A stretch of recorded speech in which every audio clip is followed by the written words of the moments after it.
Inner Peace Press, bringing soul stories to life. Hello and welcome to Inner Peace Press's YouTube channel. I'm Heather Felty, publisher of Inner Peace Press, and I am delighted to today have author of The Spirit of Christopher, Carol Macey, joining us from the UK. Welcome, Carol. Okay. Hi. So it's been a pleasure working with you, Carol, and I'm so excited to be able to bring your book into the awareness of more people. Hoping that you'll be willing to answer a few questions about your book today. Yeah, that's fine. Okay, great. So I know that you were thinking about writing this book for a long time. It was more than, it was 10 or 15 years after Christopher passed until you wrote the book. I'm wondering what finally made you decide to complete the manuscript. I wanted to publish something in his memory as part of a legacy for Christopher, because it was important to me that he wasn't forgotten. But I also felt that I was far enough on to be able to maybe offer support and help to other bereaved mums and dads who have lost children through, different means, and also to, promote awareness about mental health as well, because that's, Christopher suffered with a very serious mental health problem, and I wanted others that may be going through similar experiences to be able to go, have somewhere to go to get some support and some advice. Mm-hmm. Nice. And you're a mental health nurse. I And am, yes. also a life coach. And you also write about this in the book, how times have changed, and procedures in the mental health industry have changed over time. What are some of the biggest improvements that you have seen since the early 2000s when you were helping Christopher through his difficulties? Well, I think in those days it was very much medicalised, and it was a medical model that was followed. Christopher was prescribed some very heavy sort of medication, antipsychotic medication, and there wasn't really that much else that that was being offered at that time. And medication does have its place, but now there's a lot more therapeutic interventions that are available to people with illnesses like Christopher, things like CBT, which is a cognitive behavioural therapy approach specifically for people with psychotic illnesses. There is open dialogue, which is a process that I talk about in the book that is now available for both sufferers and their families to access. There is a lot of family work available now, which didn't used to be available when Christopher was first diagnosed. And also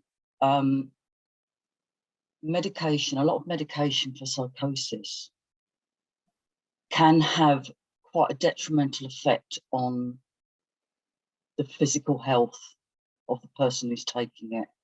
And Christopher took a drug called olanzapine, which actually increases the appetite and leads to massive weight gain, which is what happened in Christopher's case, which then has an impact on the person's physical health.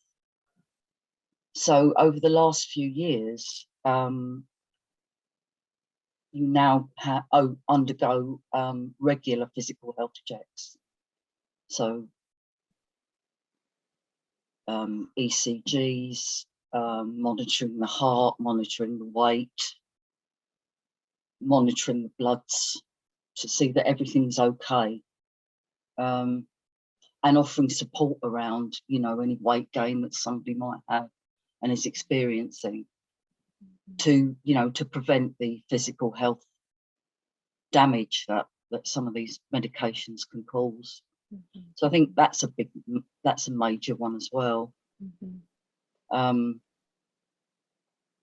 there's a lot more out there now. It's not just giving somebody medication.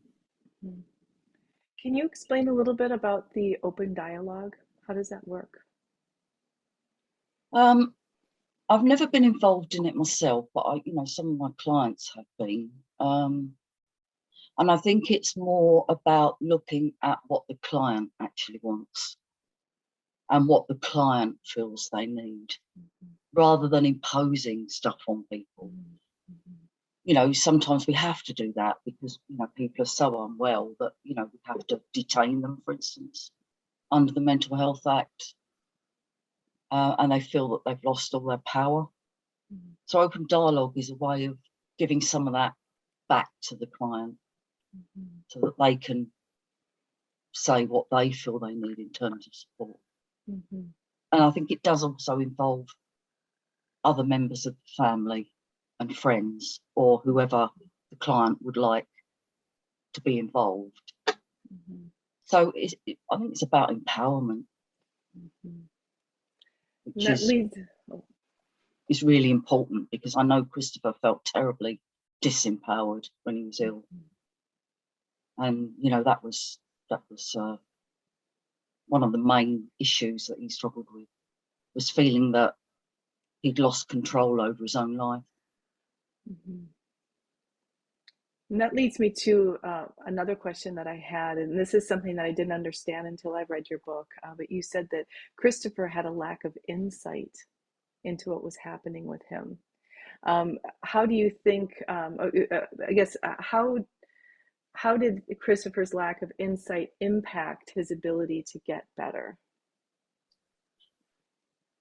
The problem is with some people who develop psychotic illnesses, they don't have any insight into their illness, and just they really believe that what's happening to them is real. Christopher felt that whatever was happening to him when he was unwell was real. He wasn't ill. A lot of the visualizations and hearing voices he felt were sent there to torture him. But when he was on medication, his symptoms would get better. But Christopher never believed that the medication is what helped him get better. He just felt that the demons that he was struggling with were just leaving him alone for a while. And he never believed that he had an illness. So do you think that the open dialogue helps with the insight, or is it just that certain mental health issues basically go hand in hand with a lack of insight? I think you can, there are various ways of, helping to maybe challenge their thinking, or get them to look at the way they're thinking, to try and help them realise what's happening to them. Because one of the main problems with, lack of insight is non-compliance for treatment, which is what happened with Christopher. He didn't believe he was unwell, or had an illness. So I think some of the therapies are able to maybe work on some of those issues, to try to give someone more of an awareness of what's actually happening to them. Because non-compliance was a big problem for Christopher, which led to, numerous relapses, because what he'd do, he'd take the medication, his symptoms would get better, and then he'd stop. And then he'd very quickly become well again. And that reminds me of one episode in the book where you write about that his dad came in and said, "Why don't you take the pill? All you have to do is take the pills." And Christopher said, "Oh, that's all I need to do to get out of here?" And I then, don't think you quite put it like that, but oh yeah, well, maybe I'm sugarcoating it a little bit, but I think there's a few choice words in with that. But I think with Con, because he wasn't, he didn't really know too much about mental health. I mean, I work in mental health, so I was a bit more aware of, what was going on with Christopher. I think he just, shouted at Christopher out of sheer frustration. We've been sitting up the hospital for hours. And Christopher wasn't quite at the point where he was sectionable, but he was clearly very unwell. And he was he just wanted to go home. And they said, we don't want you to go home. We want you to restart the medication. And when Con sort of shouted at him like that, it was like somewhere, it's sort of a light bulb moment. Oh, is that all I've got to do? So it worked. Yeah, I mean, it was a radical approach perhaps, but yeah, it did work. And he did start taking the tablets again. So, it stopped him ending up having to be readmitted into hospital on a section 3, which is what would have happened within a week or two if he hadn't have started taking his medication. And it didn't solve the problem long term, but No. I just thought it was interesting that it sometimes it just takes something like that to kind of wake you up and say, oh, okay, let me do this. But there was still that lack of insight that it was really sort of coming from within. I mean, they did put Christopher on a depot, which is a slow releasing injection of antipsychotic eventually. But again, Christopher got to the point where he was refusing that. And you can't force somebody to have it. Which if you'd have stopped taking the tablets because the depot is slow acting and it stays in the system for a number of weeks or months. But he got to the point where he just flatly refused to allow that. So that wasn't an option in the end either, unfortunately. Very complicated situation and process. One thing that we've it's very upsetting for parents that you stand by and know that the treatment works when it's taken properly, but you can't get you can't get your son or your daughter or your loved one to understand that. And it is very frustrating, and I'm sure I lost my temper with Christopher at times, just the same as Con did that night, because you do get you try everything. You try everything, and in the end it's just you end up losing your temper and shouting. But that, to be honest with me, because I was his mum, that just wound him up even more. So it didn't work, unfortunately. When I shouted at him, it didn't work.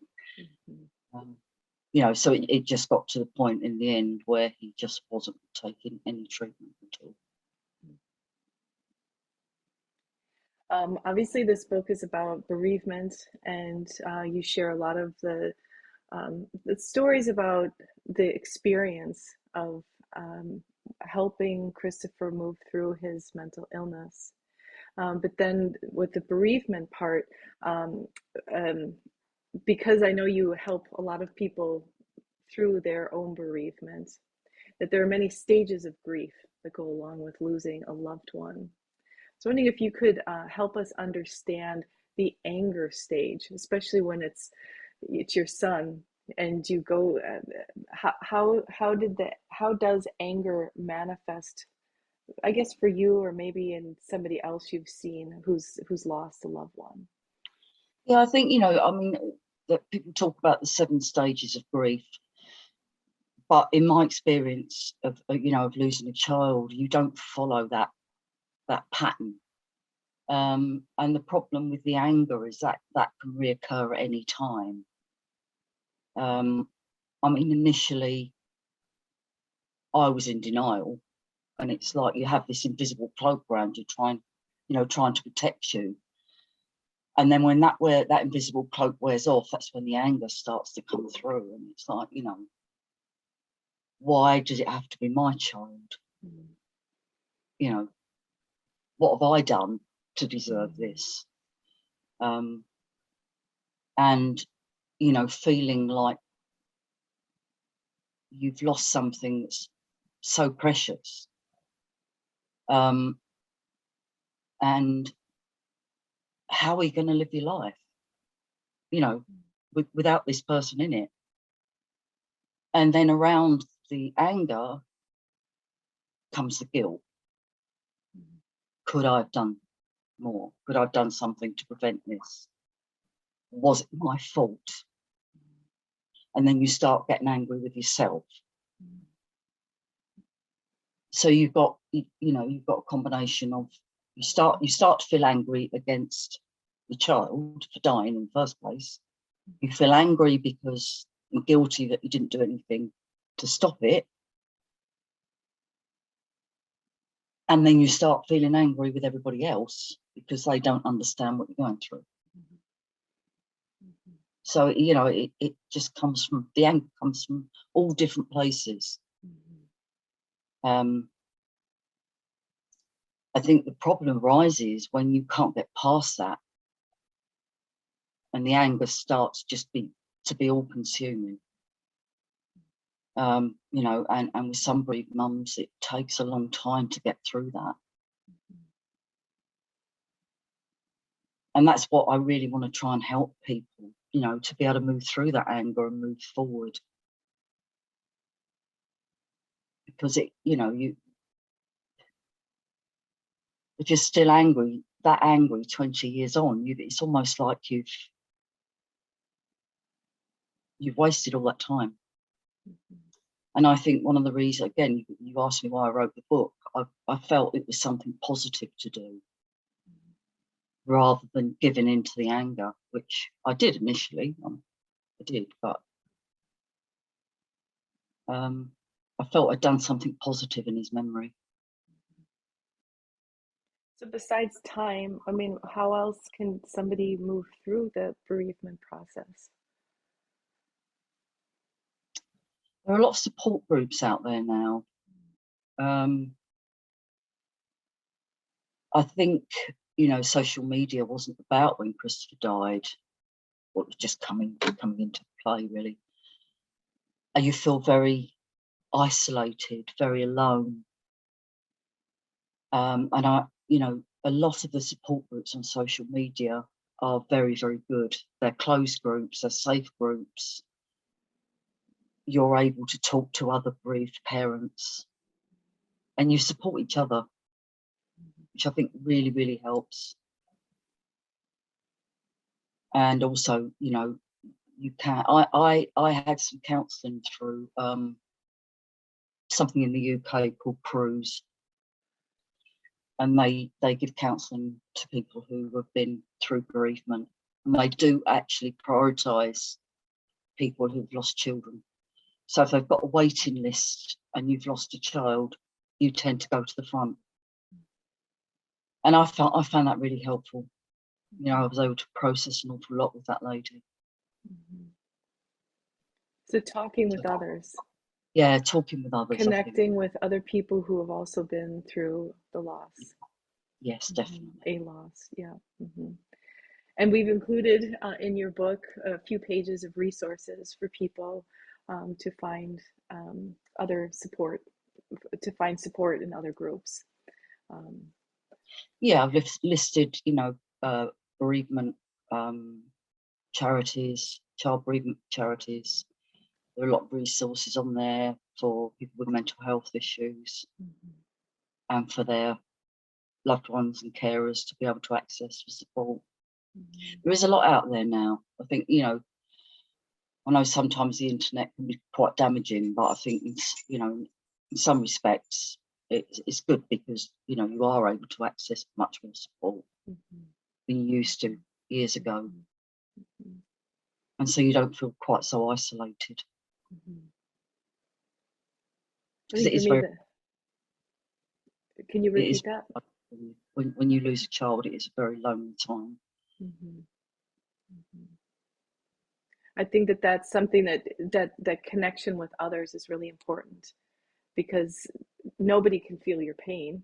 Nobody No, knows, like you said, I liked how you said that other other people just don't get it. Even if they've been through it, they don't know your situation, your particular situation. But being able to share and not ignore that loss, the person who you lost, is helpful. well, it is because, you know, a lot of people, they get embarrassed and they don't want you to talk about your bereaved child because they Mm-hmm. can't cope with it. They don't know how to deal with it. They don't know how to deal with you. So they shut you down. Mm-hmm. You know, and I've said in the book, don't allow people to shut you down. You know, you need to be able to talk about this. You Mm-hmm. need to be able to share the good memories Mm-hmm. with people. Mm-hmm. You wouldn't shut down that have got all their children living. So why shut somebody down when their child is, you know, is has passed away? They still exist. Mm-hmm. You still want to talk about them. Mm-hmm. Mm-hmm. And I think that's, you know, that's quite important, that you don't allow people to shut you down. Mm-hmm. I don't, you know, I did in the beginning, because sometimes you're almost trying to protect them from their own discomfort. Mm-hmm. But that's not your problem. You know, that's their problem. Yes. Um, I mean, I remember not long after Chris died, I went to the pub after work, and I didn't really feel very comfortable, to be honest. You know, it was early days, but somebody persuaded me to go along.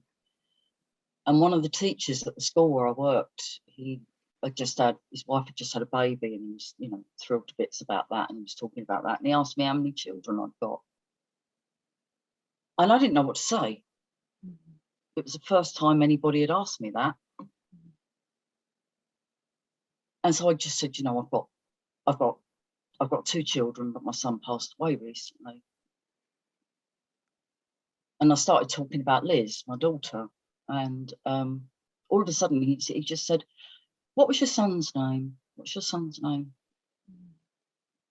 And it was a simple question like that, that I don't think that man realised how important that was, Mm-hmm. that he actually asked me about Christopher. Mm-hmm. You know, and when I started talking, and I said, you know, his name is Christopher, and then we had a few minutes just talking about Christopher. And I don't think that man will ever know, you know, how important that was to me.